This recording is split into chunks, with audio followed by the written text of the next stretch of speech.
What's going on there, everyone? Well, this story just breaks my heart. It's something I've been following for the better part of a year now, and it doesn't seem to have a clear end in sight. James Younger, 7, to have Texas judge decide fate amid parents' gender transition battle. Abbott weighs in. See, I have an 8-year-old son. So this hits home to me a little bit, because I could only imagine. I could only imagine having to fight someone that's trying to do this situation. It's incomprehensible to me. But let's get into the story.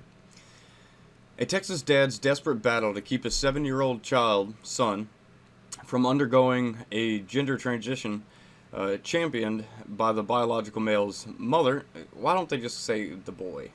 It's a boy. The boy's a boy. The boy knows he's a boy. Has captured the attention of conservatives nationwide, including the Lone Star State's governor, who announced a review of the case by top officials, even as all involved await a pivotal court ruling Thursday that could alter the youngster's life forever. Jeff Younger petitioned the court earlier this month for sole custody of his twins, James and Jude, in an effort to prevent their mother, Dr. Ann Georgelis, from allowing James to begin hormone replacement therapy at 7 years old.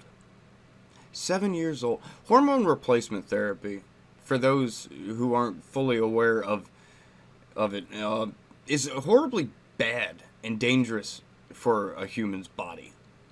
Ask any bodybuilder who's taken steroids.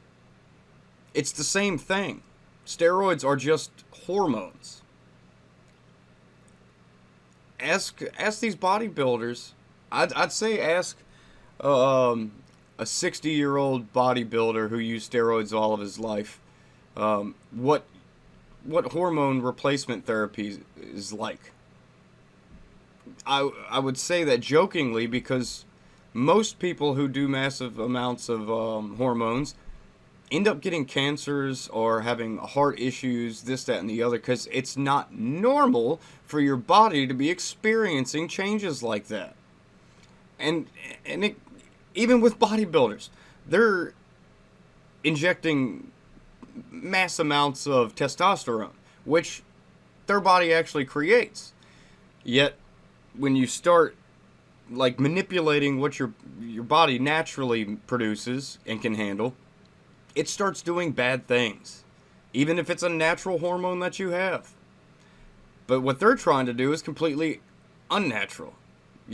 When you start giving a man female hormones or vice versa, there's some bad medical complications that could arise from those situations. No one seems to care, though. No one seems to care about that. According to Georgelis, who is a pediatrician, James is transgender, identifies as a girl, likes to wear dresses, and goes by the name Luna. Yeah, I'm sure that's exactly what he is doing. Younger believes the opposite, however, and is arguing James is a happy boy and a social transition or medical transition would not be in his best interest, the Texan reported. James's mom, who is divorced from Jeff Younger, initially filed a petition for joint conservatorship, which requires Younger to affirm the child's identity by using the name Luna, something recommended by James' therapist. In response, Younger filed for sole custody. But on Monday, a jury returned a verdict in favor of Georgelis. This is sad, man. This is sad, the state of the world that we're living in. It's pathetic. It's absolutely pathetic. Although a judge will have the final say over the custody battle Thursday afternoon, which will be today, Governor Greg Abbott, a Republican, waded into the controversy Wednesday night as the case began making ripples nationwide, which this case has been making ripples for a long time. It's becoming a wave, saying the state will be reviewing the case. FYI, the matter of 7-year-old James Younger is being looked into by the Texas Attorney General's office and the Texas Department of Family Protective Services, Abbott tweeted. The judge's decision in favor of Georgelis could allow her to move forward with plans to potentially give James puberty blockers after she received a letter of recommendation from Dallas Rainbow Therapy. I don't think they have any type of bias. Dallas Rainbow Therapy? Urging James to receive a full psychological assessment for gender dysphoria and potentially take hormone blockers, the Washington Examiner reported.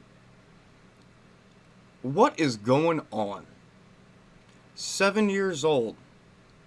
The mother, or the father, there's a video. If I can find it, I will link it. It'll break your heart. It's just the father asking his son questions.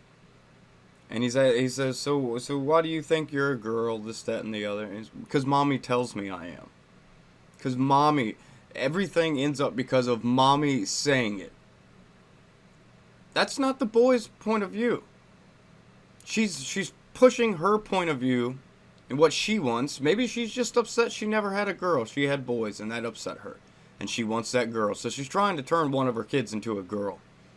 This isn't about the boy and his rights. This has nothing to do with that. Because the boy's confused. He doesn't know what's going on. He knows daddy lets him be a boy, and mommy makes him be a girl. This is sick.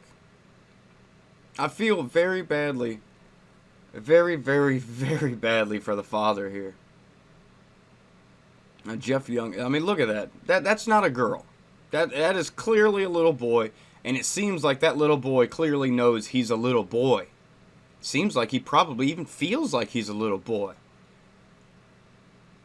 What is going on, man? I don't even know what to say, really. It's mind-blowing that... It's just... I can't believe that the court system would have any say in this at all. Any say in this at all. This should be... I don't know. I don't know the best course of action.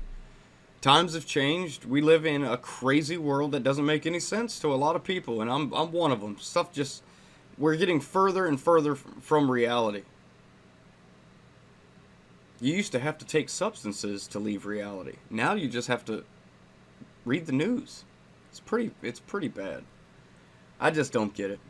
But I'd love to hear your comments. I personally think this is a travesty. Kids need to be left alone. There's been numerous studies recently showing that there is a large number of detransitioning people once they get older. Once they get into their 20s and 30s, they're like, oh, yeah, I made a mistake. We're not treating the issue here. There is an issue with a lot of these people. Not all. God bless the transgender people who are fully trans. They know that this is what's right for them. They go through, they get the surgery, and they live their lives perfectly. God bless them. More power to them. But they are the exception, not the rule. A lot of people are just going through body dysmorphia, gender dysmorphia, self-esteem issues. They don't understand what's going on. They need therapy. They don't need people saying... They don't need us just coddling them. That's bad. And that goes for everyone. That's not just for someone dealing with a transgender issue. That goes for any type of issue that you're having. Stop being coddled. It's good to hear things you disagree with to make you think of all the perspectives. That's why I like when people comment, because a lot of my comments are not that nice. And I like that, though, because that'll better me. That'll make me better at what I do, at the information I try to put out there, this, that, and the other. Conflict is a good thing sometimes. But these people, I don't think this boy needs any help at all. I think he's a little boy. I think the people that need help in this situation is his mother. She's obviously out of her mind. And she's doing this just, in my opinion, I believe she's doing this just for social credit. Just for social credit. She's obviously a very progressive person, and in that tribe, something like this will boost her to the top. She's using her son as a pawn, which a lot of sick and twisted people do with their children, man and female. I've had it done with 2 females. It's been pretty, it was pretty detrimental to my life, but we got over it. We worked through it. I got my boy, so I'm happy. But, like I said, I'd love to hear your comments. And as always, like, share, subscribe. I will catch you on the flip side.